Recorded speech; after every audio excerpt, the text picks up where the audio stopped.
সুপ্ৰভাত কণ ল'ৰা ছোৱালীসকল, আজি মই তোমালোকক পঢ়ি শুনাবলৈ ওলাইছোঁ অসমীয়া কিতাপ নতুন পাঠমালা পঞ্চম শ্ৰেণীৰ কবিতা ইহ স্তুতি আৰু ইয়াৰে পেজ নাম্বাৰ হৈছে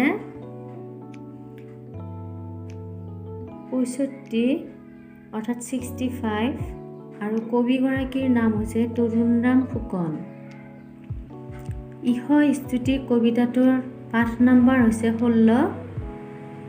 এতিয়া কণ ল'ৰা ছোৱালীসকল মই কবিতাটো পঢ়াই শুনাই দিম, তোমালোকে ভালকৈ শুনি যাবা।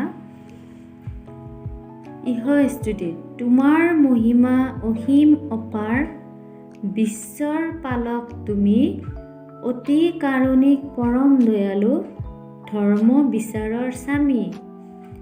তোমাকে প্ৰণাম কৃপা ভিক্ষা কৰোঁ, পোন বাটে নিয়া মোক, যি পোন বাটত চলিছে সদায়, তজু কৃপা পাত্ৰ লোক।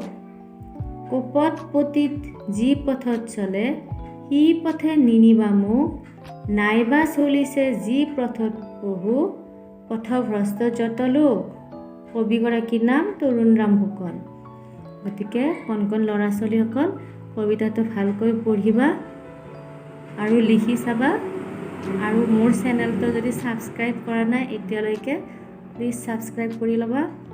আগলৈকে মই আৰু নতুন নতুন কবিতাসমূহ দি থাকিম, বেলেগ বেলেগ শ্ৰেণীৰ কবিতাসমূহো দি থাকিম।